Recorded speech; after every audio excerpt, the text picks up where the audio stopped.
ಹುಣಸೂರು ನಗರದ ಎಪಿಎಂಸಿ ಆವರಣದಲ್ಲಿ 5.22 ಕೋಟಿ ವೆಚ್ಚದ ವಿವಿಧ ಅಭಿವೃದ್ಧಿ ಕಾಮಗಾರಿಗಳಿಗೆ ಶಾಸಕ ಜೆಡಿ ಹರೀಶ್ ಗೌಡ ಗುದ್ದಲಿ ಪೂಜೆ ನೆರವೇರಿಸಿದರು. ಎಪಿಎಂಸಿ ಆವರಣದಲ್ಲಿ ನಡೆದ ಕಾರ್ಯಕ್ರಮದಲ್ಲಿ ಮಾತನಾಡಿದ ಅವರು, ಈ ಯೋಜನೆಯಡಿ ಗೋದಾಮು, ಕಾಂಕ್ರೀಟ್ ರಸ್ತೆ, ಚರಂಡಿ ಹಾಗೂ ಇತರ ಮೂಲಸೌಕರ್ಯ ಕಾಮಗಾರಿಗಳನ್ನು ಕೈಗೊಳ್ಳಲಾಗುತ್ತದೆ. ರೈತರು ಮತ್ತು ವ್ಯಾಪಾರಸ್ಥರ ಬೇಡಿಕೆಯಂತೆ 2 ಶುದ್ಧ ಕುಡಿಯುವ ನೀರಿನ ಘಟಕಗಳನ್ನು ಸ್ಥಾಪಿಸುವುದಾಗಿ ತಿಳಿಸಿದರು. ಸುಮಾರು ರಸ್ತೆಗಳಿಗೆ ಕಾಂಕ್ರೀಟ್ ರಸ್ತೆ ಮತ್ತು ಚರಂಡಿಗೆ 3 ಕೋಟಿ ಅನುದಾನ ಕೊಟ್ಟಿದ್ದಾರೆ. ಜೊತೆಗೆ ಒಂದು ಗೋಡನ್ ನಿರ್ಮಾಣ ಮಾಡಲಿಕ್ಕೆ 1 ಕೋಟಿ 2 ಲಕ್ಷ ಕೊಟ್ಟಿದ್ದಾರೆ. ಒಟ್ಟಾರೆಯಾಗಿ 5 ಕೋಟಿ ಅನುದಾನವನ್ನ ಈ ಒಂದು ಆವರಣದ ರಸ್ತೆ, ಚರಂಡಿ, ಡೆಕ್ಕು, ಸ್ಲ್ಯಾಬು, ಗೋಡನ್ ನಿರ್ಮಾಣ ಮಾಡಲಿಕ್ಕೆ 5 ಕೋಟಿ ಅನುದಾನವನ್ನ ಕೊಟ್ಟಿದ್ದಾರೆ.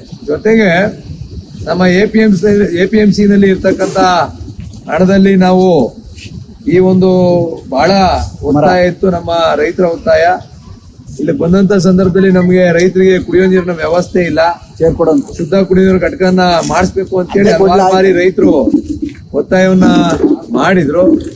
ಇವತ್ತು ಅದಕ್ಕೋಸ್ಕರ ನಾವು 2 ಶುದ್ಧ ಕುಡಿಯೋ ನೀರಿನ ಘಟಕಗಳನ್ನ ಇಲ್ಲಿ ಮಾಡಬೇಕು ಅಂತಕ್ಕಂಥ ಯೋಜನೆ ಈಗಾಗಲೇ ಸರ್ಕಾರದಿಂದ ಅನುಮತಿ ದೊರೆತಿದೆ.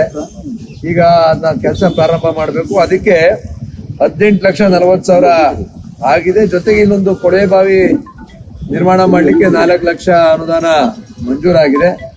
ಈ ರೀತಿ ಒಟ್ಟಾರೆಯಾಗಿ ಇವತ್ತು 5,22 ಲಕ್ಷ ಅನುದಾನ ಏನು ನಮ್ಮ ಎಪಿಎಂಸಿ ಜೊತೆಗೆ ನಮ್ಮ ರಾಜ್ಯ ಸರ್ಕಾರದ ಅನುದಾನ ಏನಿದೆ 5 ಕೋಟಿ ಅನುದಾನ ಜೊತೆಗೆ 22 ಲಕ್ಷ ನಮ್ಮ ಎಪಿಎಂಸಿ ಇಂದ ಬಂದಿರತಕ್ಕಂತ ಹಣ, ಒಟ್ಟಾರೆ 5,22 ಲಕ್ಷ ಹಣಕ್ಕೆ ಇವತ್ತು ನಾವು ಗುದ್ಲಿ ಪೂಜೆ ಕಾರ್ಯಕ್ರಮವನ್ನ ಮಾಡಿದೀವಿ. ಇವತ್ತು ನಾನು ಈ ಸಂದರ್ಭದಲ್ಲಿ ಶಿವಾನಂದ ಪಾಟೀಲ್ ರವ್ರಿಗೆ ನಾನು ಅಭಿನಂದನೆಗಳನ್ನ ಸಲ್ಲಿಸಲಿಕ್ಕೆ ಬಯಸ್ತೇನೆ.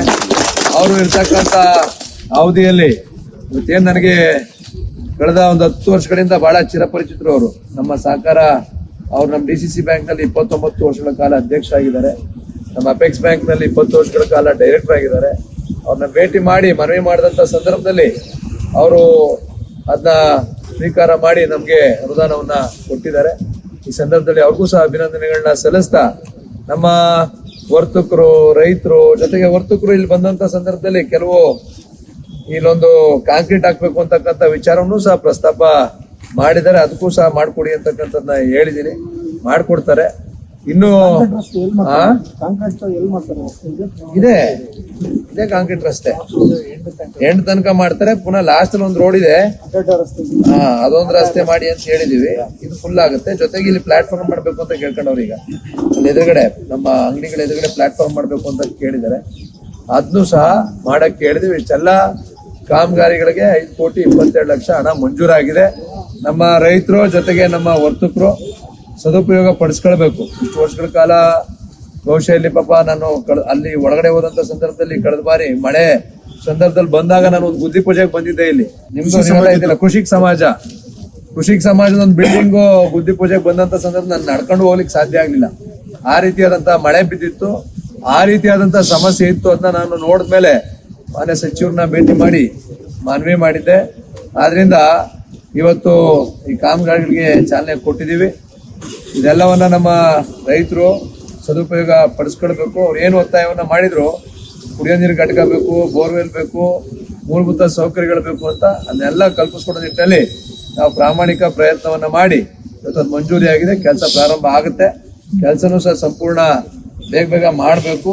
ಒಳ್ಳೆ ಗುಣಮಟ್ಟದ ಕೆಲಸವನ್ನ ಮಾಡಬೇಕು ಅಂತಕ್ಕಂಥ ವಿಚಾರವನ್ನು ಸಹ ನಾನು ನಮ್ಮ ಅಧಿಕಾರಿಗಳಿಗೆ, ಕಾಂಟ್ರಾಕ್ಟರ್ ಇಬ್ಬರಿಗೂ ಸಹ ಹೇಳಿದ್ದೀನಿ. ಒಳ್ಳೆ ಕೆಲಸ ಆಗುತ್ತೆ ಅಂತ ಹೇಳ್ತಾ ನನ್ನ ಮಾತನ್ನ ಮುಗಿಸ್ತೀನಿ. ಇದೇ ವೇಳೆ ಅಡಿಕೆ ಮಾರುಕಟ್ಟೆ ಸ್ಥಾಪನೆ ಹಾಗೂ ಭವಿಷ್ಯದಲ್ಲಿ ಕೋಲ್ಡ್ ಸ್ಟೋರೇಜ್ ನಿರ್ಮಾಣಕ್ಕೆ ಕ್ರಮ ಕೈಗೊಳ್ಳಲಾಗುತ್ತಿದೆ ಎಂದು ಅಧಿಕಾರಿಗಳು ಮಾಹಿತಿ ನೀಡಿದರು. ಕಾಮಗಾರಿ ಶೀಘ್ರ ಆರಂಭವಾಗಲಿದ್ದು ಮಾರುಕಟ್ಟೆಯ ಮೂಲಸೌಕರ್ಯ ಅಭಿವೃದ್ಧಿಗೆ ಒತ್ತು ನೀಡಲಾಗುತ್ತಿದೆ.